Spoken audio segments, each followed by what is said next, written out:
Buenas tardes, compañeros, compañeras, profesor. Les habla acá Diego Catalán, alumno de primer año de la carrera de Psicología en su modalidad semipresencial. En este trabajo que corresponde al ramo o módulo de teoría de la personalidad, vamos a hablar de la personalidad, ¿verdad?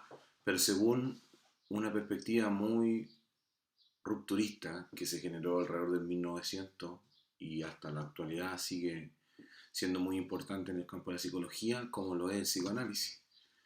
Siempre que hablamos del psicoanálisis, estamos hablando de Sigmund Freud.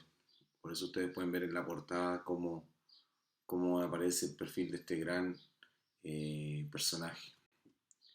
Freud es o era más bien un neurólogo austriaco, fundador del psicoanálisis, un método clínico que buscaba tratar trastornos mentales y comprender el aspecto del comportamiento humano. Este neurólogo nació el 6 de mayo de 1856 en lo que hoy día se conoce como República Checa y falleció el 23 de septiembre de 1939 en Londres, en el Reino Unido.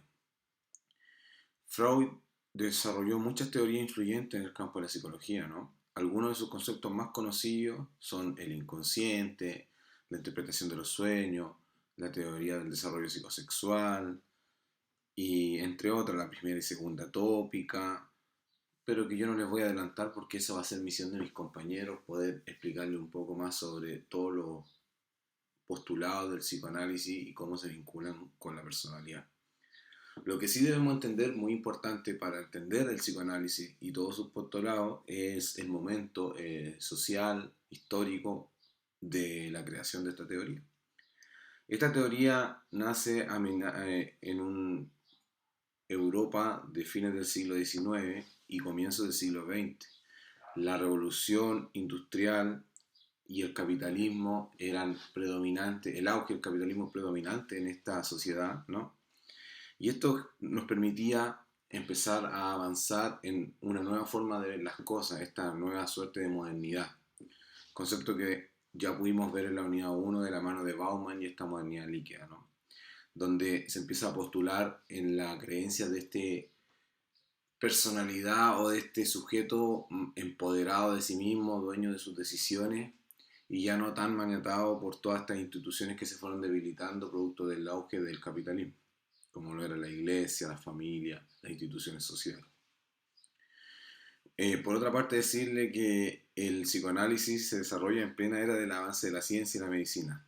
Durante este periodo hubieron avances notables en el campo de la ciencia, incluyendo el estudio del sistema nervioso, ¿no? Grandes avances en este campo.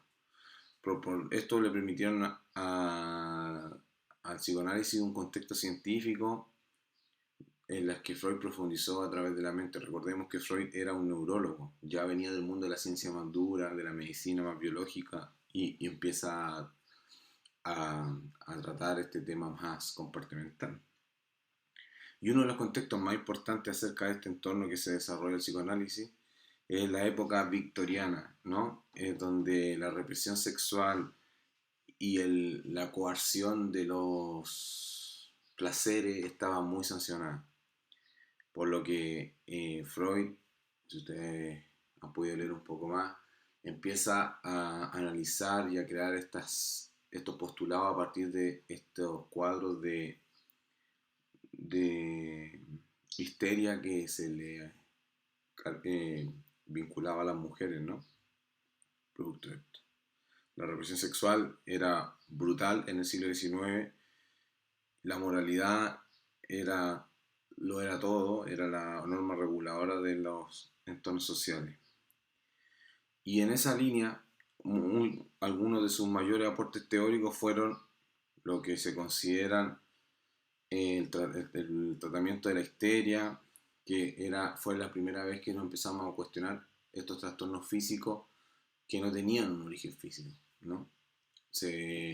Freud empieza a darse cuenta y a postular que este malestar físico tenía un origen psíquico. Por lo tanto, él piensa postular esta porción o representación humana de lo psíquico. Por otro lado, bueno, él postuló técnicas psicoterapéuticas y sentó las bases para el desarrollo del psicoanálisis como una forma de terapia para lo que hablábamos recién como la histeria. En relación a lo que Freud postulaba de la conducta, él decía que eran fuerzas psicológicas que operan dentro de los individuos y que entonces moldearán aquello que llamamos conciencia. Esto es muy importante porque de ahí ya podemos desprender cómo Freud empieza a construir esta personalidad, ¿no? De estas fuerzas psíquicas que confluyen en un yo percibido por los demás y percibido por mí, pero que no muchas veces está controlado por mí. Es ahí donde aparece la estructura del consciente, preconsciente e inconsciente, y luego el yo o el super yo. Y esta suerte de iceberg que nos invita a reflexionar acerca de esto que llamamos personalidad, ¿no? Es una confluyente de deseos, pensamientos e impulsos que deben ser regulados por una porción de nuestra personalidad. A continuación dejo a mis compañeros para que vayamos viendo más en profundidad cómo todos los postulados de Freud nos van a ir aportando a esto que nosotros estamos estudiando hoy, que es la personalidad.